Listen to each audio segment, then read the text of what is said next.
Nos últimos anos, a gente tem visto dois fenômenos sendo cada vez mais recorrentes entre os jovens. O primeiro deles é a prática de sexo casual e o segundo deles é o consumo de bebidas alcoólicas em excesso. Você pode ver isso pela inumerável quantidade de festas open bar de faculdades aí renomadas, particulares, públicas, que tem pelo Brasil inteiro, onde o open bar aí, cara, é um bagulho que você fica louco, assim, parece que tem a cartela da Diageo ali, vai de cerveja cara, cerveja barata, blá, blá, blá, é uma coisa muito louca. Fica até difícil de você entender tudo que tem no open bar e mais difícil ainda de você consumir isso em uma festa, o que, claro, não impede o jovem de tentar. Essas duas coisas isoladas, elas podem parecer aí, tecnicamente, entre muitas aspas, inofensivas, mas acabam se misturando e a gente acaba entrando aí num terreno muito delicado, que é a prática de sexo bêbado e o consentimento. E consentimento provavelmente é uma palavra que você ouviu falar muito pouco ao longo da sua vida, principalmente levando em consideração que muitas escolas não têm aí aulas de educação sexual e sexualidade é uma conversa que a gente não tem nas nossas casas. Pior, com a glamorização da prática do sexo aí e a disseminação cada vez maior da pornografia, consentimento é uma coisa que fica difícil para muitos jovens entenderem, mas vou explicar aqui rapidamente o que é o consentimento. Consentimento é um acordo entre as duas partes para que elas possam ter uma prática sexual. Consentimento, ele nem sempre é verbal, mas quando ele existe verbalmente, fica mais claro para ambas as partes do que tá rolando. Uma outra coisa sobre o consentimento é que ele pode ser retirado a qualquer momento. Não é porque uma garota tava falando sim, há 2 minutos atrás, que necessariamente ela ainda continua querendo. O mesmo vale para você também. Então o consentimento, ele é um acordo entre duas partes, pode ser retirado a qualquer momento, é uma coisa ali verbal, e ele depende principalmente da sua capacidade de tomar boas decisões e de ser responsável por aquilo que você está fazendo.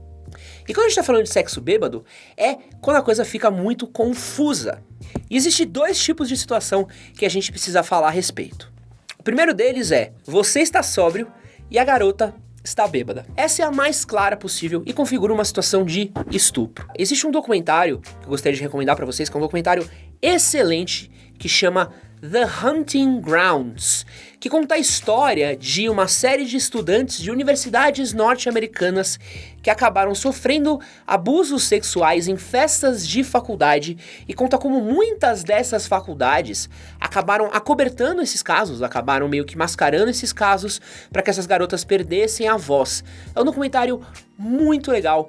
Ele reverberou bastante na época, se eu não me engano, posso estar enganado, ele chegou a concorrer ao Oscar, mas fica aí a indicação pra você, ele já esteve na Netflix, não sei se tá na Netflix hoje em dia, mas é um baita de um documentário muito bacana de você assistir. Uma outra coisa que eu lembro bastante quando a gente fala sobre sexo bêbado, é que tinha uma festa muito popular aqui na cidade de São Paulo, que chamava Carecas no Bosque, e tinha uma outra também que era a Fantasias no Bosque. Essas 2 festas eram organizadas por estudantes da Faculdade de Medicina de São Paulo, da USP. E essas festas eram festas onde o jovem bebia bastante e elas rolavam no campus da Faculdade de Medicina, perto do bosque, tem um bosque ali na USP. E cara, a quantidade de casos de crimes que aconteceram lá dentro contra garotas bêbadas e como a faculdade acabou acobertando isso, como os diretórios acadêmicos tentaram esconder isso, a quantidade de negligências que rolaram nesses casos é impressionante. Os casos foram tantos e se acumularam tanto que acabou que essas festas acabaram sendo meio que proibidas e elas não existem mais dentro desses campos. E esse é um exemplo claro de abuso de vulnerabilidade de uma pessoa. Uma pessoa está ok, sóbria, vê uma outra pessoa caída bêbada e resolve se aproveitar daquela pessoa. O estupro, ele nem sempre é uma situação que acontece em um beco escuro, com cara de cavanhaque, com uma risada maligna. Existem sim muitos casos desses que acontecem em festas e baladas e são casos recorrentes. É uma coisa que a gente precisa falar sim a respeito e alertar.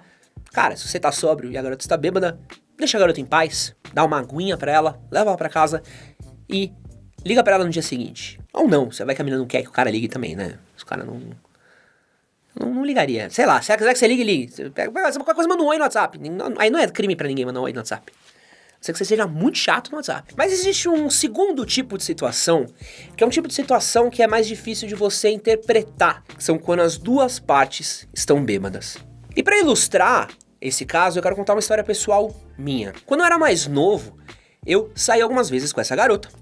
Um dia nós fomos pra uma festa open bar, a gente arregaçou de beber os dois, assim, mano. Eu lembro que eu tava zoado de beber muito. A gente foi embora da festa pra casa dela, demos uns amassos, transamos. A gente se falou nos dias seguintes, conversamos e tal, mas com o tempo a gente acabou se afastando. Pouco tempo atrás, ela veio falar comigo, a gente acabou retomando o contato. E ela veio conversar sobre essa situação, sobre como ela não lembrava direito do que tinha rolado naquela noite, e sobre como aquela situação tinha deixado ela mal, tinha feito ela se sentir mal. Que pra ela, como mulher, era assustador acordar e não lembrar muito bem do que tinha acontecido na noite anterior. E aí, você pode me dizer, ah cara, os dois estavam bêbados e transaram, ninguém forçou ninguém a nada, os dois queriam, e não tem nada de errado nisso. Mas eu, particularmente falando, eu não consigo me sentir bem com uma história dessa. É uma coisa que eu não consigo me sentir confortável. Uma coisa que eu sempre repito aqui no canal muitas vezes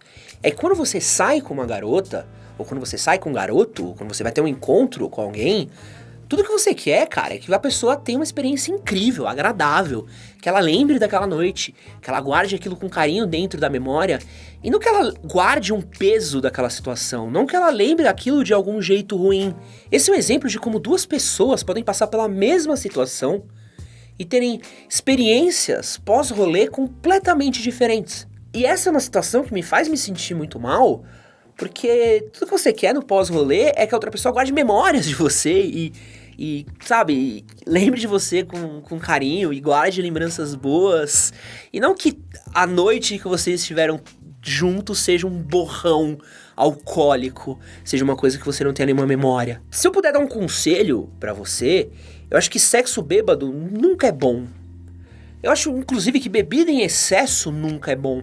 Esse é um tema que eu tenho falado bastante aqui no canal. Se você ainda não assistiu nenhum vídeo meu falando sobre a minha relação com álcool, eu vou deixar um vídeo aqui em cima pra você assistir e se aprofundar. Mas no frigir dos ovos, a minha recomendação é... Pô, você saiu com a garota, beberam muito, os dois estão muito loucos. Cara, deixa a menina em casa, vai pra sua casa, se recupera, tenta tomar um café da manhã legal pra se recuperar da ressaca. Manda uma mensagem pra ela no dia seguinte. E se for pra transar, transa sóbrio. Porque eu tenho certeza que vai ser uma experiência sexual muito mais agradável para os dois lados. Aproveita que você chegou até aqui, vou deixar mais 2 recomendações de vídeos pra você assistir. Um na minha esquerda, um na minha direita. E se você ainda não é inscrito no nosso canal, clica no botãozinho aqui pra se inscrever e é nóis. Valeu!